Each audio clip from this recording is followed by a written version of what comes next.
ስለ ህጋዊው ኦፊሻል የኢትዮጵያ ሰንደቅ ዓላማ በሁለት ጎራ እየተካሄደ ከሚገኘው ውዝግብ ጋር በቀጥታ ባልተያያዘ እኔ ሁሉ ጊዜ የሚሰማኝን የተለየ ነገር መናገር ፈልጌ የዛሬ 4 ዓመት አካባቢ የሆነ ነገር ብዬ ነበር።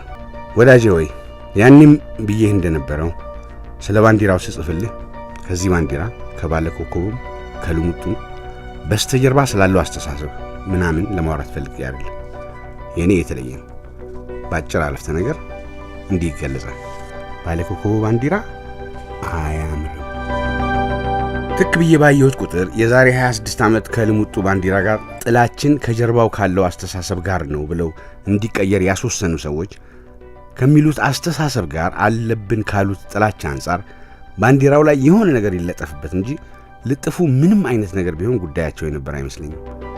እንደኔ አስተያየት ከጥላቻው ትንሽ ቀንሰው ስለ ውበት ትንሽ በጣም ትንሽ ግድ ኖሯቸው ቢሆን ኖሮ የፈለጉትንም አድርገው ማለት የሆነ ነገርም ለጥፈውበት ከሩብ ምዕተ ዓመትም በኋላ ልንወጣው ያልቻለውን ውዝግብ ሊያስቀሩልን የሚችሉበት እድል ነበራቸው ብዬ አምናለሁ። ጉዳዩ ዘመን ተሻጋሪ ውዝግብ እንደሚቆሰቁስ አልታያቸው እንደሆነ ምናልባትም ዓላማው ያ ይሁን አይሁን እርግጠኛ መሆን አይቻልም። ሳስበው ግን ዓላማው ያ ሳይሆን ይቀርም አይመስልኝም። ያም ሆነ ባንዲራው አሁን እንደተደረገው ተሰራና ለውበትም ለሀገራዊ መግባባትም ሳይሆን ቀረ። በመሆኑም ምንም የውበት ጥንቃቄ ያልተደረገበት መስህብ የሌለው ደማቅ ሰማያዊ ቀለም ላይ የኮከቡ ብርሃን ጨረር የተባሉት መስመሮች እንኳን በቁመት ወይ በስፋት ያልተመጣጠኑና የተዘባረቁበት ለዛውም የሰንደቅ ዓላማው ህጋዊ አካል ነው ለተባለ ምልክት የመጠን ወይም ሳይዝ የቦታ ልኬት ሜዠርመንት የተመጣጣኝነት ፕሮፖርሽን መስፈርትና መመሪያ ሳይቀመጥለት አንዱ ጋር የባንዲራውን 25% ሌላው ጋር የባንዲራውን 30% ሌላው ጋር ደግሞ ከ50% በላይ ቦታ እየወሰደ የሚታይ ጨርቅ በየአደባባዩና በየባለስልጣኑ ቢሮና ጠረጴዛ ስናይ እንድንኖር ሆነናል። በዚህም አርማው ማለትም ኮከቡ ዋናው ባንዲራ የሆነ ሁሉ እስኪመስል ድረስ ከህብረ ቀለማቱ አርማው እየጎላ ሲታይ ብሔራዊ ሰንደቅ ዓላማው እንዲሁ አንድ ሀገር ባንዲራ ስለሚያስፈልገው እንጂ ባንዲራ የነበረው ጨርቅ ድሮ መሃሉ ላይ የሆነ ነገር እስከተለጠፈበትና ለአዲስ ትርጉም ምናልባት ለንትርክም እስካመቸ ድረስ የሚለጠፈው ነገር ምንም አይነት ቢሆን ማንም ግድ ያልሰጠው የምንቸገረኝነት ስራ እንደመሰለ መታዘብ አስቸጋሪ አልነበረም። ታስቦና ተጠንቶ 10 ዓመታት የሚሻገር የጥላቻና የልዩነት ማዕድን እንዲሆን ተፈልጎ የነበረ ከሆነም በአስደናቂ ተሳክቷል ማለት ይቻላል። ይኸው ከመነታረክ አልፈን ነፍስ ለመጣፋፋትም ደረስንበት አይደል? በአስደናቂ ተሳክቷል ለማለት ከዚህ የተሻለ ማሳያ አይኖርም እንጂ እውነት ለመናገርማ ባንዲራው ባለ ኮከብ ቢሆን ከኮከብና ከብርሃን የበለጠ ምን የሚያምር ነገር ሊኖርበት ይቻላል? ነገሩ በጥንቃቄና በአገራዊ የባለቤትነት ስሜት ተቀምሮ ቢሆን ኖሮ አብዛኛውን ሕዝብ ሌላው ቢቀር በውበቱ ወይ በማማሩ እንኳን እንዲማረክ ማድረግ አይቻልም አልነበር ይሆን? አለመታደል ሆኖ እንደዛ ሳይሆንም ሳይሞከርም በመቅረቱ ኮከቡ ከባንዲራው ጋር የውበት ህብር የሌለው አይን የሚስብ የሰንደቅ ዓላማው ውህድ አካል ሳይሆን የግብር ይውጣ የተሰነቀረ ባዕድ ነገር ለመምሰል የተገደደው በዛ ምክንያት ይመስለኛል። ይህ ተራ የስነ ውበት ግዴለሽነትና ባለቤት አልባነት ሌላውን ትተን ያስከፈለንና የሚያስከፍለንን ዋጋ ያየነው ነው።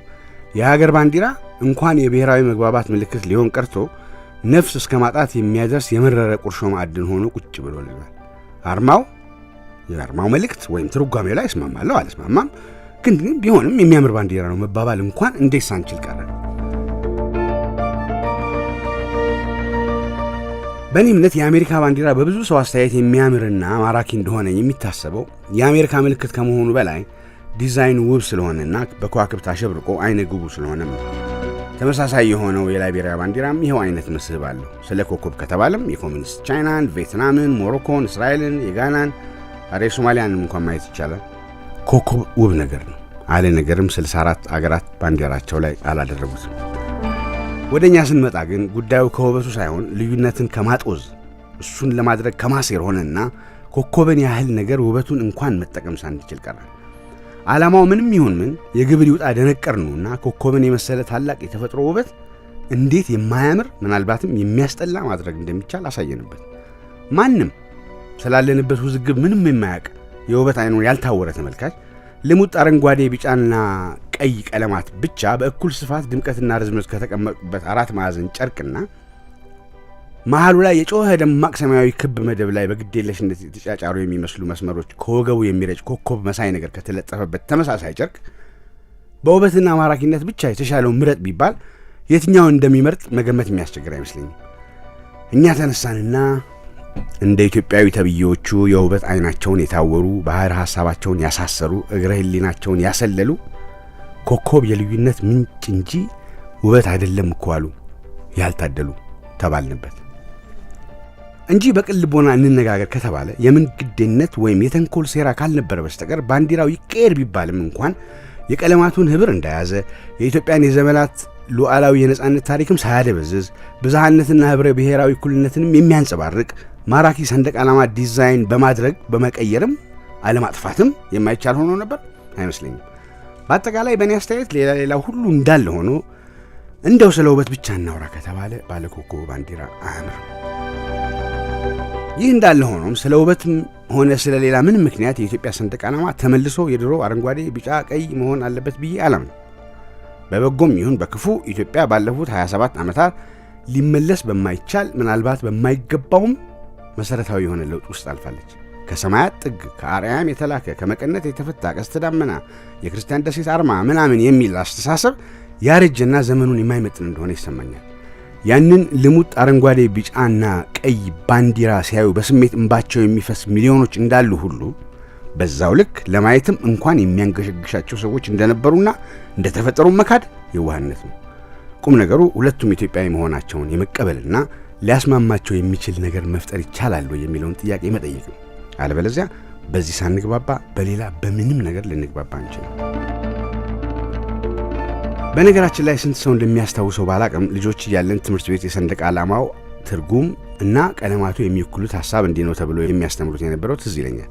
ከትምህርት መጽሐፍት ጀርባ ላይ ከባንዲራው ስዕል በታች የኢትዮጵያ ሰንደቅ ዓላማ ቀለማት ትርጉም ብሎ እንዲህ ይል ነበር። አረንጓዴው ተስፋ፣ ልምላሜና ሀብት፣ ቢጫው ሃይማኖት፣ አበባና ፍሬ፣ ቀዩ ፍቅር፣ መስዋዕትነትና ጀግንነት። ይህ አይመለስም። ስለዚህ አሁን ደግሞ ባንዲራው ላይ በአረንጓዴው መደብ በግራ ጫፍ ላይ ብሩህ ቢጫ የአደይ አበባ ወይም አበባዎች ቢደረጉበትና ከላይ የተገለጹት የቀለማቱ ትርጓሜዎችን ማንንም የማያስቀይሙ ስለሆኑ መቼም ተስፋ፣ ልምላሜና ሀብት፣ ሃይማኖት፣ አበባና ፍሬ፣ ፍቅር፣ መስዋዕትነትና ጀግንነት ብሎ ነገር አይመቸኝም የሚል ኢትዮጵያዊ ወይም ኢትዮጵያዊነት በእነዛ ትርጓሜዎች አይገለጽም የሚል ሰው ካለ አንደኛውን ለይቶለታል ማለት ነውና እነዚህ ትርጓሜዎች እንዳሉ እንደገና ጸንተው የኢትዮጵያ ባንዲራ ወይ ይሄ ወይም ይሄ ወይም ይሄ ከነዚህ አንዱ ሆኖና የኢትዮጵያ ሰንደቅ ዓላማ የቀለማቱና የምልክቱ ትርጓሜና የሚወክሏቸው ሐሳቦች ተብሎ አረንጓዴው ተስፋ፣ ልምላሜና ሀብት፣ ቢጫው ሃይማኖት፣ አበባና ፍሬ፣ ቀዩ ፍቅር፣ መስዋዕትነትና ጀግንነት፣ አደይ አበባ ወይም አበባዎቹ ብዝሃነት፣ እኩልነትና አንድነት የሚል ከውበትም አልፎ ትርጓሜውና ሐሳቡ ዘመን ሊሻገርና አብዛኛውን ሕዝብ ሊያስማማ የሚችል ብሔራዊ ሰንደቅ ለመቅረጽ ለምን አይሳካልንም?